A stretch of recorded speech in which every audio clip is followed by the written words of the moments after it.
तो टॉपिक पे आते हैं कि मान लीजिए कि मैंने कोई भी सिस्टम का डेट डाला हुआ, ठीक है। मुझे इन दोनों डेट के बीच में नंबर ऑफ सैटरडे या नंबर ऑफ संडे या नंबर ऑफ मंडे कितनी बार है काउंट करना है। तो इसके लिए तो आप अपने पास कर सकते हो, आपके पास होता है फॉर्मूला इसका नेटवर्क डॉट इंटरनेशनल है, 2013 में आया हुआ है। सेलेक्ट कीजिए स्टार्ट डेट, एंड डेट और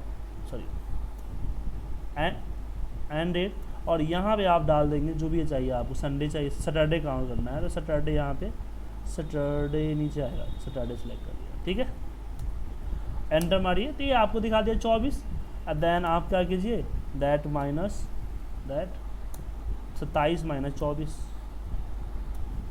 रिजल्ट आ गया। ठीक, but network date dot international आपके 2007 पे नहीं है या उससे लोअर वर्जन पे नहीं है, तो वहाँ पे कैसे करोगे आप। और भी इस एग्जांपल है जिसको मैं आपको बताना चाहूँगा, ठीक है।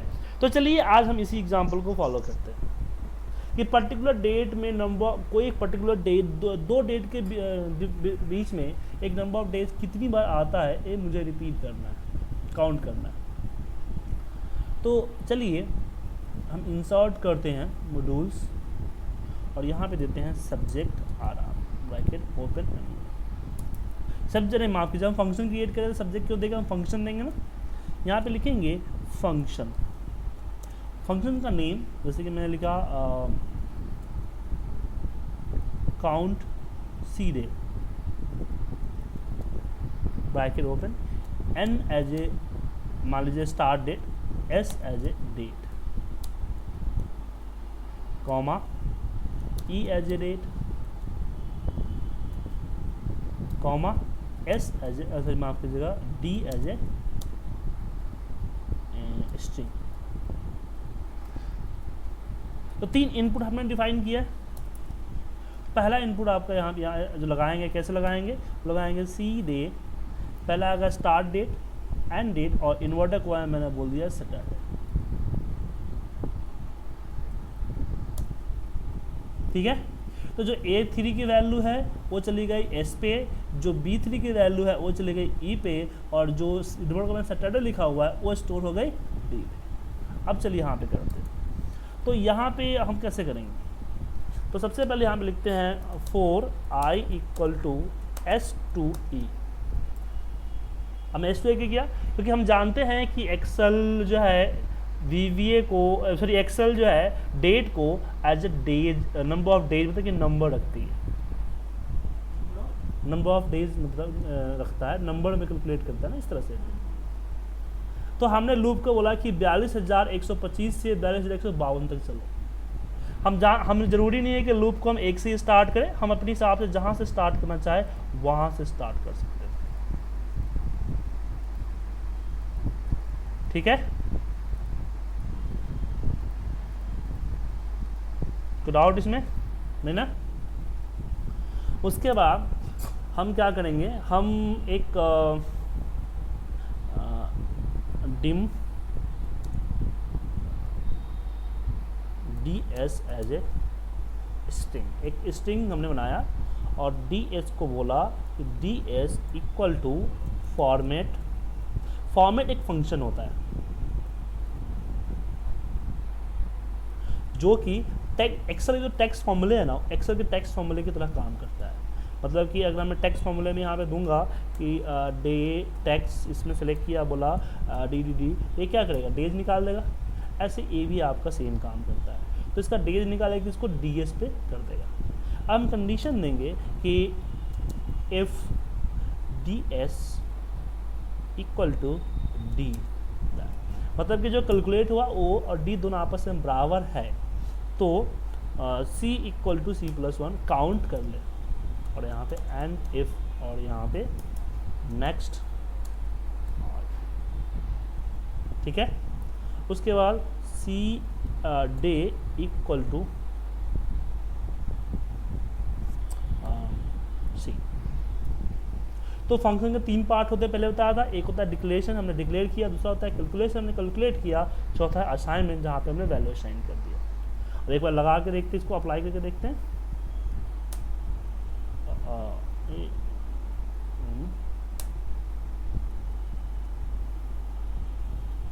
D S equal to T,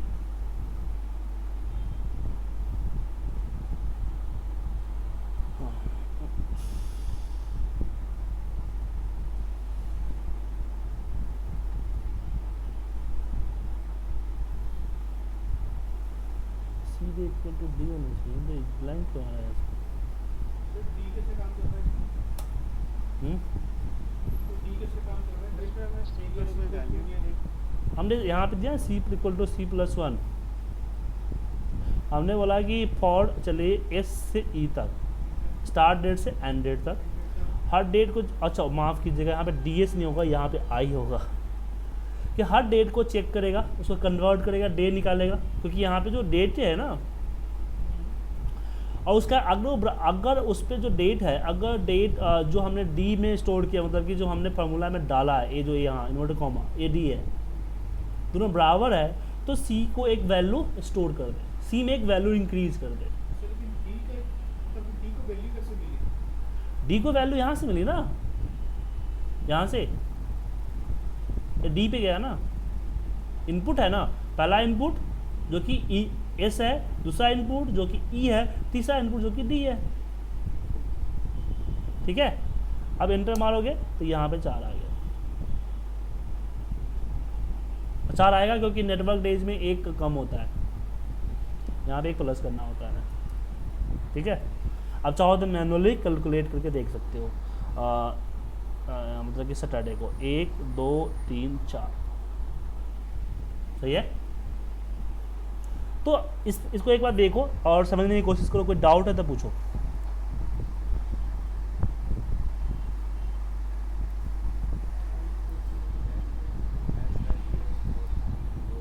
ये इनपुट अपने आप ले लेगा? हाँ, ये आप डिक्लेयर, जब फंक्शन डिक्लेयर कर देते हैं ना, जब हम फंक्शन में इंस्टॉल ये करते हैं, स्टोर करते हैं, जैसे हम फंक्शन अप्लाई करते हैं, उस पर जो नंबर देते हैं, तो वो अपने आप उस वेरिएबल पे चला जाता है। ये फंक्शन की खासियत है, इस तरह से समझ लो। अगर ऐसा ना हो तो फिर दिक्कत होगी, ऐसी चीज़ के लिए वो फंक्शन हमारा बनाई हुई है।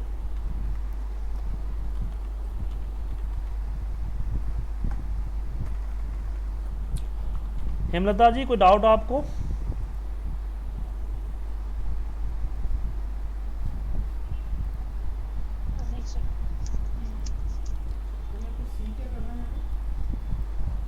सी अब स्टोर कर रहा है ना वैल्यू को, काउंट को स्टोर कर रहा है ना।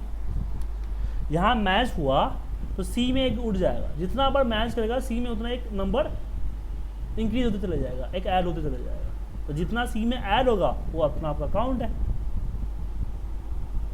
पहला बार चला, मैच किया, C equal to C plus one, मतलब कि सी की वैल्यू 0 है, प्लस 1 हो गया, सी पे 1 होगा। दूसरा बार कभी मैच किया तो फिर सी इक्वल टू सी प्लस 1, मतलब 1 + 1 2 हो जाएगा। तीसरा बार 1 + 3 हो जाएगा, ऐसे इंक्रीज हो रहा है। हाँ, आया कहाँ से? अरे सी मैंने ऐसे मान लिया, वेरिएबल्स आपको ही बताया था कि हम वेरिएबल्स को लिख भी सकते हैं और डिक्लेयर करके भी ले सकते हैं, डायरेक्ट भी ले सकते हैं। डायरेक्ट लेंगे तो डायरेक्ट वेरिएंट बन जाता है। नहीं आपको डिफाइन करना है तो यहाँ डिफाइन कर दीजिए कि dim C as a string, string में आपकी यहाँ पे इंटीजर होगा ना, लॉन्ग कर लीजिए या इंटीजर कर लीजिए, जो करना कर लीजिए, बाइट कर लीजिए। वेरिएंट ले रहा था। हाँ, अभी वेरिएंट ले रहा था।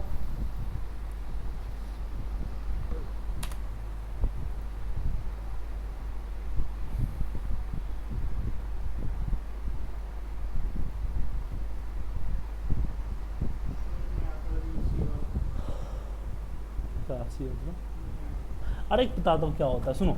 ये चलेगा यहाँ से, ये मान लो कि 1 से 4 तक चलना है इसको, 1 से 4 चलेगा, फिर उसमें से उसका डे निकाल के देगा डीएस को, तो डीएस पे सैटरडे फ्राइडे मंडे आ जाएगा। हाँ, इसकी कैलकुलेट करके डेज आ जाएगा। फिर इफ़ चेक करेगा कि जो डे आया है सो या जो यूजर काउंट करना चाहता है दोनों आपस में बराबर है। अगर दोनों आपस में बराबर है तो वो क्या करेगा, सी पे एक वैल्यू इंक्रीज कर देगा। अभी सी क्या है, 0 है, ब्लैंक है, नथिंग है, ठीक है ना। तो एक जब सी इक्वल टू सी प्लस 0 तो 0 + 1 क्या हो जाएगा, 1 हो जाएगा। फिर यहाँ पे नेक्स्ट के पास आएगा, फिर नेक्स्ट आगे बढ़ेगा, ठीक है ना। फिर आगे बढ़ा, फिर 4 सेम चला, दूसरा बार मैच किया तो फिर यहाँ पे क्या करेगा, एक और ऐड कर देगा। मतलब ये हुआ कि जो मैच कर रहा है इसकी इन्फॉर्मेशन रख रहा है, जहाँ जितना बार मैच कर रहा है उसकी इन्फॉर्मेशन रख रहा है अपने पास, और क्या, बस।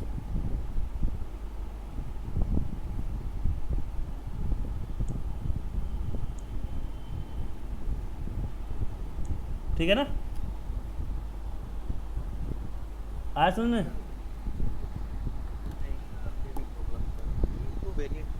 अरे एक मिनट रुको, मैं आपको समझाता हूँ, आप रुक जाओ, ऐसे नहीं समझ में आएगा। माता जी समझ गए, आप लोग नहीं समझे। बादाम खाया करो सर, तो महंगे हैं फिर भी खाया करो। देखो बताता हूँ आपको, अब मैंने यहाँ पे s = ले लिया रेंज, रेंज क्या हो गया, A3 डॉट वैल्यू, ठीक है। देन E = लिया मैंने रेंज B3 डॉट वैल्यू, ठीक है। और D = ले लिया मैंने सैटरडे, ठीक है। अब मैं इसको एक एक करके स्टेप बाय स्टेप रन करता हूँ। देखो, माफ़ कीजिएगा, MSG बॉक्स C चला, स्टोर हो गया। अभी क्या है कि S कितना है, S पे 42,125 है, E पे कितना है 42,152 है, और D पे क्या स्टोर आ गया, आपका सैटरडे आ गया। अब 4 चलेगा, यहाँ से 4 चला। अब इसको आई को क्या मिला, 42,125 ने कन्वर्ट करके क्या दिया, यहाँ पे DS दे दिया, यहाँ पे फ्राइडे दे दिया। अब यहाँ पे फ्राइडे और यहाँ पे सैटरडे मैच किया, मैच नहीं हुआ तो बाहर आ गया, सी पे कोई एडिशन नहीं किया, ठीक है। फिर यहाँ पे दोबारा चला, आई क्या हो गया, आई हो गया 42,126 हो गया। फिर इसका फॉर्मेट ने इसका ये निकाला, ये क्या हो गया, सैटरडे हो गया। यहाँ पे सैटरडे और सैटरडे मैच किया, इसने क्या किया, अभी सी क्या है, सी 0 है, 0 है। देन यहाँ पे इसने एक ऐड कर दिया, अब सी क्या हो गया, 1 हो गया। अब फिर चलेगा इस पर 3 4 ऐड नहीं हो रहा है। देखो यहाँ पे क्या आ रहा है, DS क्या है आपका, ट्यूसडे है, ट्यूसडे वेडनेसडे फ्राइडे, फ्राइडे है, थर्सडे सॉरी, अब आपका फ्राइडे आएगा, फ्राइडे आ गया, फिर मैच नहीं हुआ। फिर इसको सैटरडे मिला, मैच किया, फिर यहाँ पे ऐड कर दिया। अब सी कितना है, 1 है, 1 में +1 होगा तो क्या हो जाएगा, 2 हो जाएगा, ठीक है। ऐसे ये कंटिन्यू करते रहेगा काम।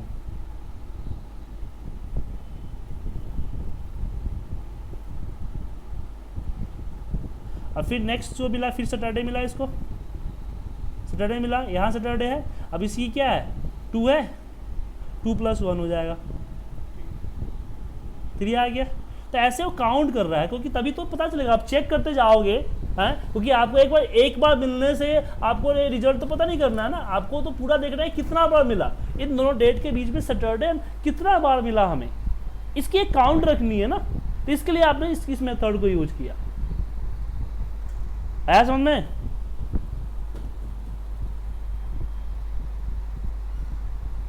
सुधीर जी समझ में आया आपको, हाँ सर आ गया। और किसी को डाउट है। फिर हमने DS = फॉर्मेट IDDD 3 बार लिखा है, तो ये हमने जब D की वैल्यू सैटरडे डाली थी, तो यहाँ पे हमने 3 बार का लिखा है। ये बेसिकली कस्टम फॉर्मेट से पिक करता है। एक बार डी डालोगे तो डे आएगा 1, जैसे कि डेट आएगा 1 2 3 फॉर्मेट में। 2 बार डालोगे 0 1 2, 3 बार डालोगे तो उसका डे दिखाएगा, संडे मंडे ट्यूसडे स्टोर करता है। ठीक है ना, टेक्स्ट फार्मूले से इंस्पायर है। वो जो सैटरडे पूरा होता है। हाँ 4 अगर डालोगे सैटरडे, पूरा सैटरडे दिखाएगा। ठीक है, कोई डाउट इसमें? अब यहाँ पे एक दिक्कत होगी। दिक्कत क्या होगी कि अगर मैं यहाँ पे सैटरडे को एस जो है स्मॉल कर दूँ तो 0 दिखेगा, फिर आपको कुछ नहीं। क्यों? क्योंकि VBA का इफ केस सेंसिटिव होता है। ठीक है, केस सेंसिटिव होता है, नॉर्मल इफ में नहीं होता है। नॉर्मल इफ में आप जो है यहाँ सैटरडे लिख दो, आपस में बराबर कर दो, ट्रू आ जाएगा एक्सेल में। बट VBA में नहीं होता है, VBA में केस सेंसिटिव होता है, बड़े छोटे का फर्क रखता है। जो फर्क रखने के कारण यहाँ पे 0 आ रहा है। इसको दूर करने के लिए क्या करोगे? इसको दूर करने के लिए हम क्या कर रहे हैं कि दोनों को यू केस में कन्वर्ट कर दे रहे हैं, दोनों के कैप्स में कर दे रहे हैं, जहाँ मैच हो रहा है। DS जो कैलकुलेट हो रहा है उसको भी, और जो यूजर डाल रहा है उसको भी यू केस में हमने कन्वर्ट कर दिया, अपर केस में आ गया। अब यहाँ पे आप जो है कर सकते हैं। अभी भी एक मिनट कुछ तो पंगा है इसमें। ओ हमने तो यहाँ कर दिया, हमें करना कहाँ था, कर दिया कहाँ, हमें करना था यहाँ पे। ठीक है,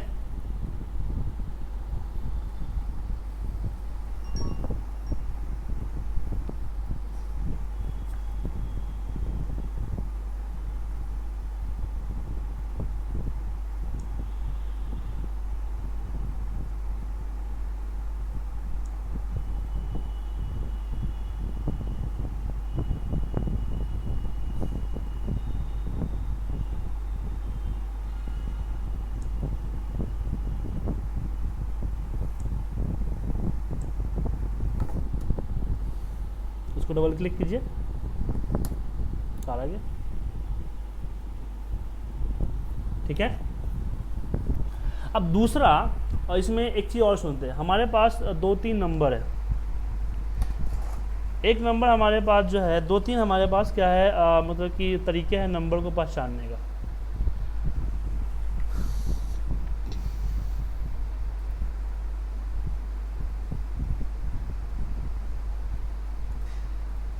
सबसे पहला है, आपके पास से एक कोई नंबर है तो आपके पास होता है कि इज इक्वल इज इवन, जो बताता है कि इसमें इवन नंबर है कि नहीं है। ठीक है, फिर आता है आपका इज और, ये बताता है कि इज और नंबर नहीं है। तो नंबर कितने प्रकार के होते हैं?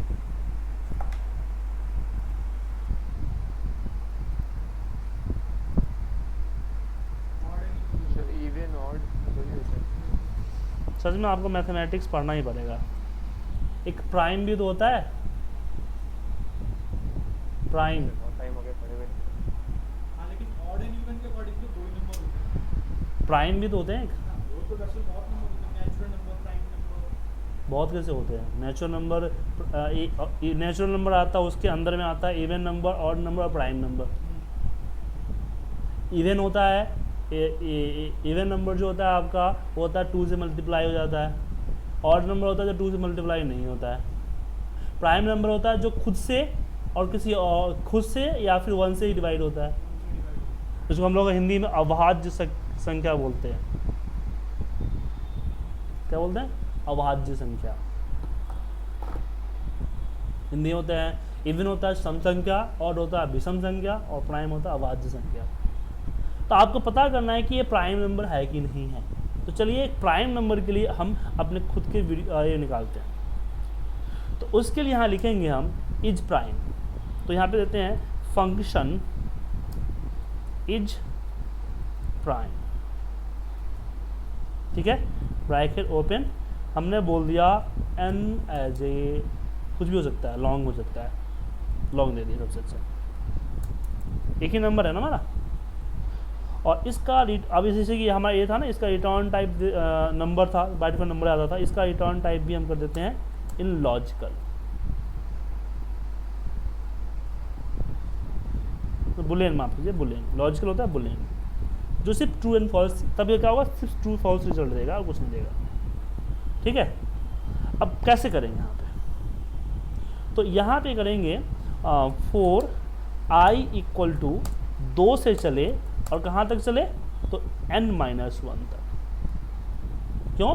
क्योंकि जो नंबर है वो 1 से या कि खुद से डिवाइड होता है, जिसमें मैंने बोला कि 2 से चलो और नंबर से 1 पहले तक चलो। ठीक है, उसके बाद हमने यहाँ पे एक नंबर लिया d equal to n mod i। ये क्या करेगा, शेषफल d पे स्टोर करेगा। फिर कंडीशन देते हैं कि if d equal to 0 then is PRIME prime equal to false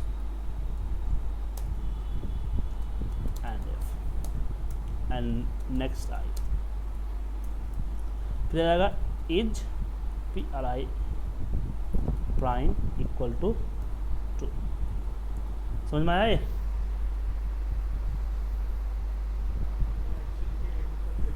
आपकी खामोशी बता रही है कि आप लोगों को समझ में नहीं आया।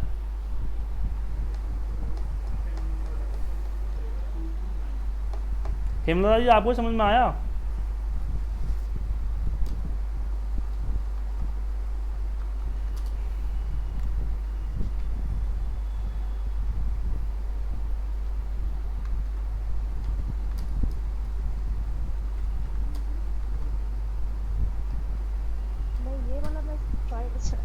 n-1 जो है आपके पास यहाँ पे, तो r is equal to n-1, ये n का m का m तो कुछ है नहीं इसमें, n है। नहीं सॉरी, आपने मुझे n या जो लूप है आपका r is equal to, देखो सुनो क्या हुआ, मैंने क्या किया कि जो नंबर हम डालेंगे, हमने 12 डाला, तो 2 से लेके 11 तक हर नंबर से हम इसको डिवाइड करेंगे, डिवाइड करके उसका शेषफल निकालेंगे, रिमाइंडर निकालेंगे। अगर शेषफल 0 हुआ तो प्राइम नहीं है, एक भी शेषफल 0 निकला तो प्राइम है ही नहीं। तो यहीं पे क्या करेगा, इज प्राइम स्टोर करेगा और यहाँ पे एग्जिट फंक्शन बाहर आ जाएगा, आगे चेक नहीं करेगा। ठीक है, यहीं से बाहर आ जाएगा, आगे चेक नहीं करेगा। मतलब कि यहाँ तक पहुँचा, इसका मतलब क्या है कि उसको एक भी 0 नहीं मिला, मतलब कि उसका एक भी शेषफल 0 नहीं मिला, मतलब कि वो प्राइम है।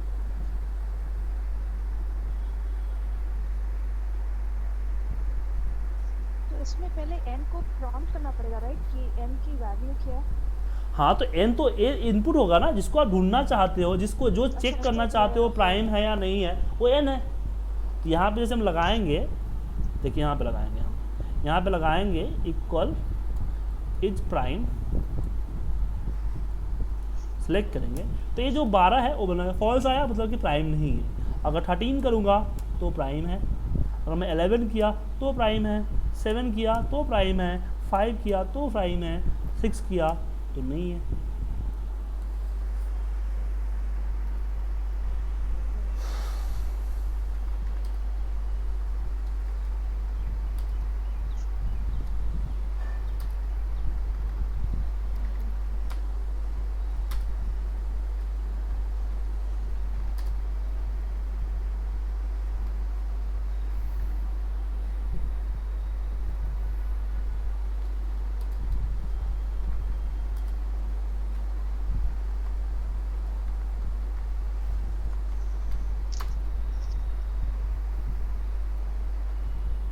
ठीक है, कोई डाउट इसमें? ओके, तो अब आप लोगों को एक फंक्शन बनाना है आगे, और मैंने आपको कल एक लिंक भेजा था, आप लोगों को शायद मिला होगा, फंक्शन लिस्ट भेजा था आपको मैंने।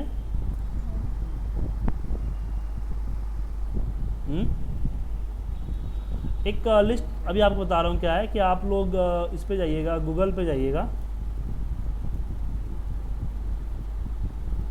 तो मेरे पास तो नहीं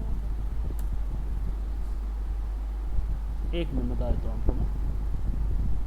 यहाँ पे आप सर्च कीजिएगा एक्सेल VBA फंक्शन, ठीक है। वेबसाइट आएगा टेक ऑन द नेट, याद रखिएगा यह वेबसाइट जो है techonthenet.com, इस पे जाइएगा तो यहाँ पे आपको जो है ना मिलेगा एक्सेल VBA फंक्शंस कैटेगरी के हिसाब से। ये सारे फंक्शन आपको पढ़ने हैं, ठीक है। तो इसको एक बार देख लीजिए और रिकॉर्डिंग में डाउनलोड कर अपलोड कर दूंगा, लेकिन रिकॉर्डिंग अपलोड आपको कल सुबह, कल आज रात तक ही हो पाएगी। ओ रिकॉर्डिंग है ना, ठीक है। और ऑटोमेटिक अपडेट हो जाएगा। हाँ वो अपना ऑटोमेटिक अपडेट हो जाएगा, और कुछ नहीं करना है, बस आप उसकी कनेक्शन और अनेबल रखिएगा। ओके, तो मिलते हैं कल सेम टाइम। Okay bye.